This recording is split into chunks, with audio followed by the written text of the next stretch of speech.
Looking to relocate and get assistance any kind of way that you'll help me?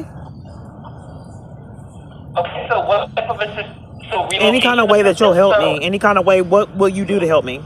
Let's just do it that way, because I don't get services. Okay. So to make it easier on myself, what will you do to help? Okay. Where are you located currently? You won't answer me what you'll do. What's your name? We're not allowed to give out that information, ma'am. Okay, so you don't have an operator. How would it be connected to service? I mean, do you have an operator ID?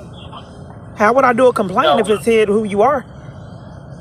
If things don't go properly?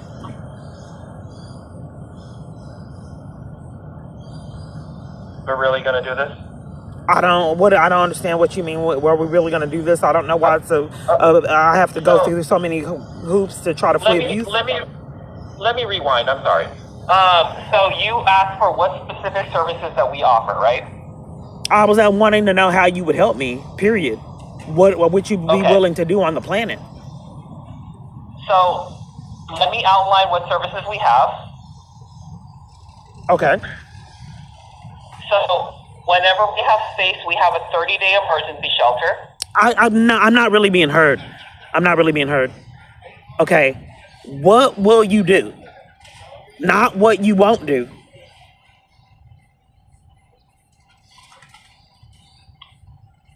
We have a housing department that helps with relocation and rental assistance. Okay.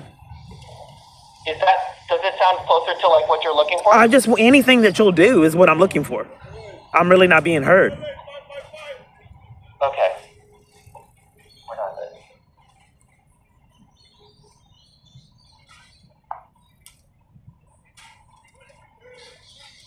If you're looking for something specific, ma'am, I would recommend 211, the National DB hotline. They might be a little bit more helpful. So you won't help?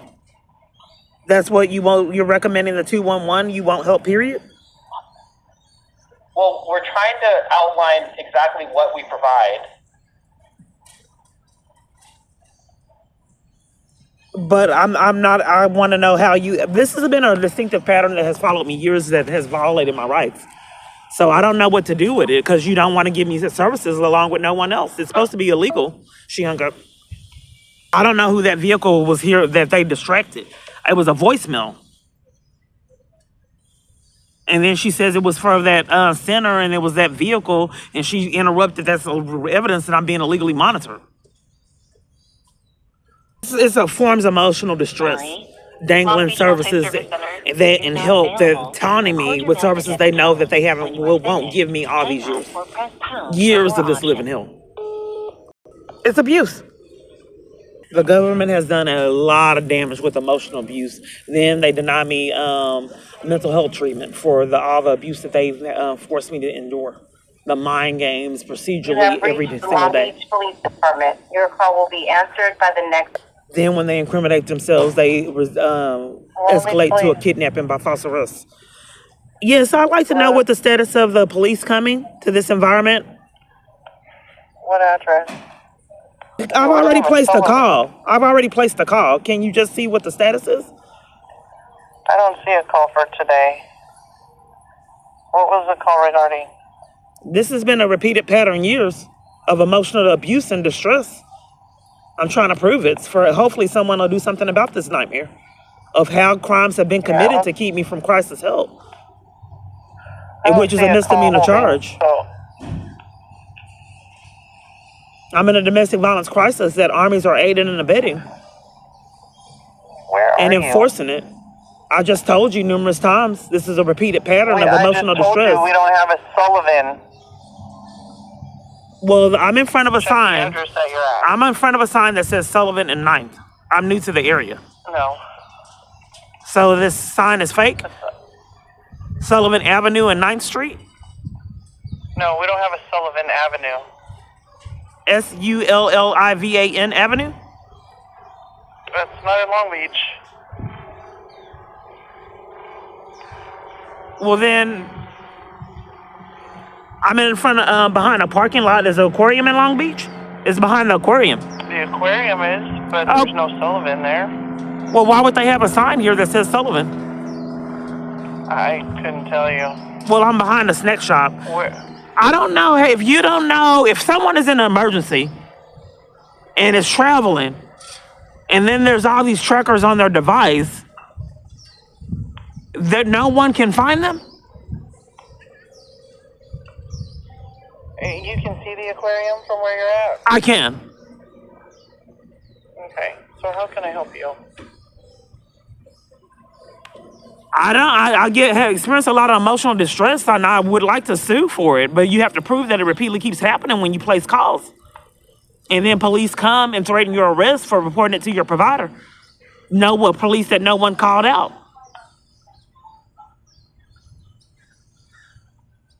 So what happened to you? Yeah, everybody's aiding and abetting this domestic violence crisis. They don't want me fleeing for some reason.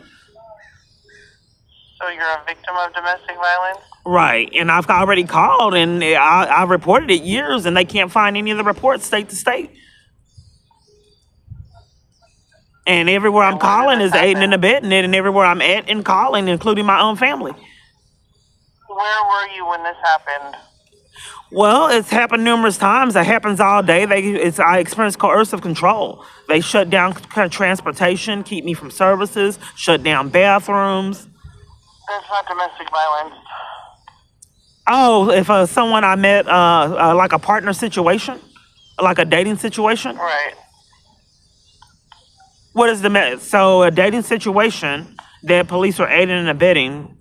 What is that considered then? I'm not really sure what you're getting at with that. I'm trying to figure out the domestic violence aspect of this. Oh, okay. So if you're in a dating situation, what would that be considered of abuse? So here's the thing that's mysterious, because a lot of people are saying that it probably wouldn't be domestic violence, but yet they're hiding domestic violence and making it a crime to flee domestic violence. And then police are coming and have taken my freedom at domestic violence organizations and trying to get pushed and shoved me and kept me from getting restraining orders.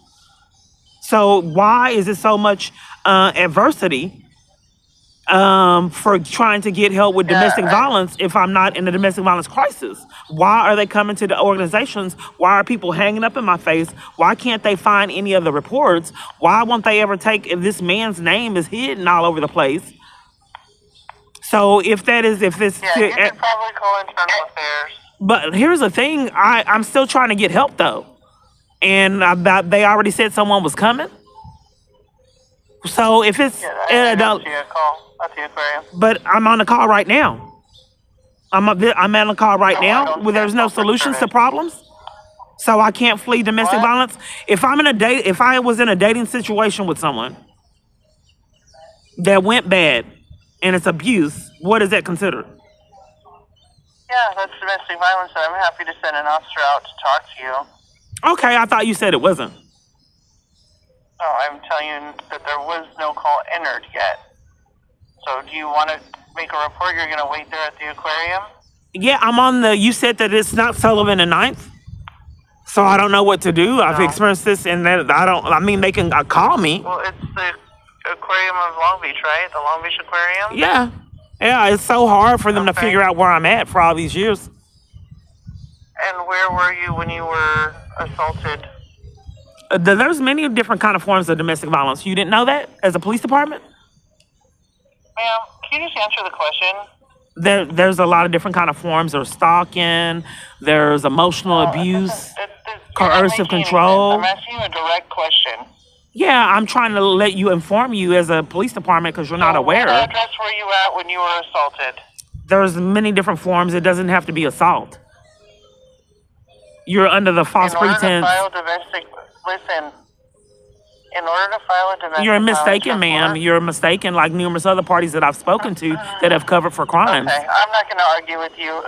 You shouldn't be arguing, ma'am. I'm trying to prove to the FBI with someone with integrity that you guys are enforcing abuse and aiding and abetting and covering for it. Okay, well, when you're ready to cooperate, call me back, okay? I'm not cooperating because you have a misconception that it has to be battery for it to be domestic violence. I'm asking you a direct question. Where were you when there was no? I'm not reporting the assault. I'm not really being heard, and all these calls are emotionally abusive.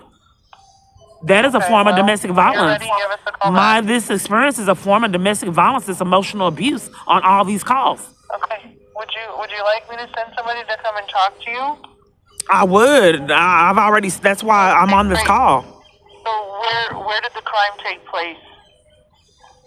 It takes place every day with stalking, emotional abuse, of ruined food, So where were you the harassment. last time that this happened?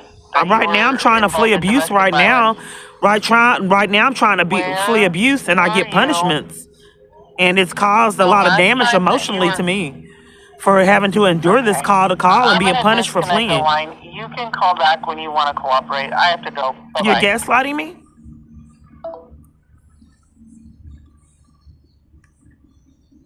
911. Your call will be answered by the next available operator.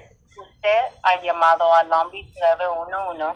Su llamada será respondida por el próximo operador disponible. Yes, I have made complaints on 911 operators, and I thought it was a supervisor that I spoke with. So I need to get something done. I just called the police department to figure out what happened with the dispatch and the supervisor. I don't know what exactly happened because I've made a lot of different calls. Didn't really put in the request. I'm not really being able to verbalize why I called. This has happened years. It's abuse. This is abuse and illegal. She advised you that she was going to call you back. But I'm not really being heard about while I'm calling. This is illegal. This is 911. Supervisor to call you back, okay? I'm not being able to verbalize why I called. This is abusive and illegal. I'm going to disconnect. You're going to disconnect and keep me from a crisis 911? The years of this is psychotic. And I just don't know when the government is going to get accountability for their psychotic behavior. Who even thinks about doing something like this? Shutting down bathrooms, forcing someone to live in this living hell all this damn time. Going to the provider, intimidating them, scaring them because you are a criminal and enforcing crimes on them. Abusing your power and authority to enlist civilians in other crimes to keep you out of prison. And then I am at fault for thinking that you are crazy. Sticking me with the bill, abusing me call to call, state to state, year after year, and nothing repeatedly done. Forcing me outside.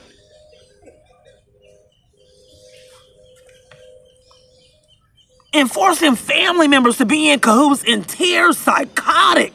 Standing over restaurants and forcing crimes on them, shelters, organizations, churches.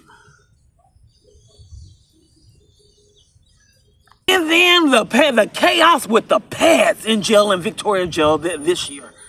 Who even thinks about some psychotic like that? Putting some kind of substance on pads, labeling the pads with my name on them. Then I'm telling them that I was having chest pains, guards walking off, ignoring me. I cried myself to sleep, didn't know if I was having a heart attack. Nobody would give me medical in Victoria Jail. And they arrested me to cover for Crumble Cookie crimes they had Crumble Cookie commit, like they're having numerous other restaurants commit. They're having hospitals deny me medical treatment and stick me with the bill. Those women in Victoria Jail, and I have experienced a lot of abuse in jail, they were psychotic. We removed the shower curtain and demanded that we shower with no shower curtain. I saw cameras and lights off in the vent. I said, you're not supposed to be, you can't watch me in, this jail cell. And they walked off while I was talking. They did shakedowns, taking evidence of what they did repeatedly over and over. They take books and punish me for doing grievances. They took toothpaste, towels. When we did linen changes, they give me dirty linen with someone else's blood on it, with numerous hairs in it. And it was supposed to be clean. The committed crimes, hid nasty things up under my trays and my food. You eat the food and then you see something disgusting hid at the bottom. Then you can see that they spray fake condensation to wet up your chips and different food. Emotional distress. They withheld tissue, feminine hygiene products, cursed me out and let other parties do it, deny me any kind of control over what station we could watch in scams, TV access. They committed crimes with commissary and write letters. I write letters and never get a response. They were throwing them in the trash. On holiday, have holiday meals. They denied it for myself. We had regular meals and we didn't have this meal for Christmas and other holidays. And they had me around inmates that were staged. They put me in lockdown in corruption to conceal what they had done. They didn't want me talking to normal inmates. It was a form of silencing me and isolating me. They denied normal recreation. They scammed that we had to do our recreation at 11 p.m. I typically go to sleep at 9 or 10. So they wake me up out of my sleep at 11. You can't even do that and offer me recreation alone. We had to do our recreation alone. So the inmates were pretending like they were mentally ill and they rage and to say violent things, you're dead, bitch, all day. And I wrote it down, all how they would communicate, all these inmates that were fake. I was being terrorized. It was emotional abuse. And then they thought to threaten apocalypse inmates and all kind of different things. All day long, raging. So I wrote it down, and that's why they were so afraid of my backpack, because I had evidence of what I experienced in that jail. They was metal shards like razors in my food that I picked out, and they did shakedowns taking them. Because they realized that I was keeping inventory of what they were doing wrong. So they do shakedowns and take all the evidence. And then when they did the shakedown, they punished me by taking toothpaste and books and different things. These are all women. They were horrible. They lied, denied showers. It was official oppression. They were deliberately trying to make my life a living hell there at the jail, and they were very successful. And I have had a lot of kidnappings by false arrest, and that was by far the worst experience. It's just the torture, psychological damage that they did. And that's what sticks with you, and just the thought process of someone being that demented to treat a human being like that. To think, have a concept in your mind that for be done to give. Then when I came in, it was like a robbery. They pinned me up against the wall and said, "Give me your jewelry." When going into the jail for the kidnapping. So it was something they had something. Then someone stole my jewelry. It wasn't expensive. It was just cute, stylish jewelry. So they pinned me up against the wall coming in and demanded my jewelry and the hair ties. And it was like a robbery. It wasn't like normal, taking inventory of your property. It was like a robbery experience. And that B. Dunn was involved with that. B. Dunn gave me an open pack of pads. And I thought that was pretty peculiar. But I thought no way would they be that demented to do something to the pads like they do damage other things. They were. The pads gave me a UTI infection. And then, D. Ramos labeled the pads. And then they did a shakedown because I asked for other pads. They did a shakedown and took the good pads and gave me the bad pads. There was evidence that they were monitoring me and myself because they shouldn't have known which one were bad because I labeled it. They don't know what was going on with my head. So they took all the good pads that somebody else had given me and left the bad pads. And I said there's something wrong with them. And D. Ramos labeled the pads with my name on them. And then they would give me pads with my name on them.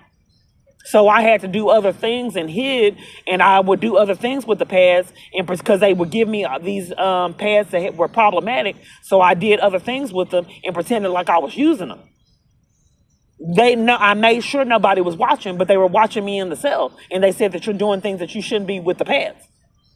And I said, how in the world would you know that? And then, so that's how they got caught with labeling pads with my name on it. That's psychotic. If you're a female, they don't, and then they control pads with my name on it. And then the men and women shower with no shower curtain. How in the world do you stay free? Behaving like that? I said, I'm not going to shower with no shower curtain. I'll get stalked. They had cameras and, and then they removed the cameras and then had the hidden cameras because they didn't want anyone with integrity to see what they were doing. And I saw the crew coming there removing cameras. And they terrorized me. They demanded the TV be on all night and they had it up real loud. And then they watched toxic things scaring me out of my sleep. The TV was weird, not realistic what they did with the TV, so I won't talk about it. But evidence that they were doing something weird with the TV, they demanded that it be on all night. They would taunt me, knowing nobody would believe the story. Like they wouldn't give me panties. And it was a little girl, they had it on a Cartoon Network, and she said, well, I want my panties. So knowing that nobody would believe my story, that they were manipulating the TV to be toxic and psychotic, but why would you demand the TV be on all night? So I was being terrorized by this, and I was like, I would go playing all night. And then they said that someone demanded that the TV be on night, some kind of sergeant with this toxic thing going on. It was like a scare tactic, some kind of secret government psychotic behavior for witnesses to try to drive you mentally ill and not get caught for it. So they're manipulating the words on the TV and demanding that you be tortured all night, and then it'll get loud with this toxic thing scaring you repeatedly over and over out of your sleep. When you finally do get to sleep, with the inmates being psychotic too, saying they're pretending, all the inmates were pretending they were mentally ill, saying, I'm going to kill you, fat bitch, you discuss all day and night. And that's why they wanted my backpack. I started writing down all the psychotic things these inmates were saying. They were staged. It was emotional torture. So they were panicking, and they had this Union Rescue Mission in Nashville steal my backpack. They said to enter this shelter, they needed my backpack, which did not make sense, but I was desperate. They took advantage of my desperation. They said, we have to take your backpack. You can't have a backpack in the shelter. I thought it was peculiar enough, but okay, I was desperate. They wouldn't give it back. So they put me out the next day in the skin. Police were there. They put me out and kept the backpack. I called the police to tell the police department that they stole my backpack. The police wouldn't take the report and let her set me up for hacking the Lyft app, where I couldn't use the Lyft app, for trying to report that the Lyft app was repeatedly hacked. I get charged for Lyfts that I couldn't use, defrauded, and the Lyfts wouldn't come. The app would glitch and go to wrong addresses, and I'd be stuck with the bill. And the police were always in the shadow. I perceived that they were behind it, so that's why they arrested me in Nashville. They released me when they realized how many kidnappings by false arrest I had. And then I reported the email, which was a threat to my safety, all these emails. Then they took my freedom again and took me to a mental hospital where I was terrorized in it. They gave me a shot because I accidentally went to someone else's room. They do things like weird things to try to like set you up. And they were doing something weird, and I got mistaken in somebody else's room. I went off in somebody else's room thinking it was mine, and they went ballistic and used it as a strategy to give me a shot and intimidate. So like 5 people came, you can't do that. And I was like, I'm sorry, I thought. And then they used it as a shot and to put me on lockdown. But the whole experience, I was being terrorized. And with these hospitalizations, they demand some kind of medication. The medication it makes you feel horrible. It's the worst feeling. I don't know what kind of medication, but they demand you take this medication. The medication drives you crazy. Horrible medication. Being on this medication is the worst that I have ever felt my whole life. And you have to be on it.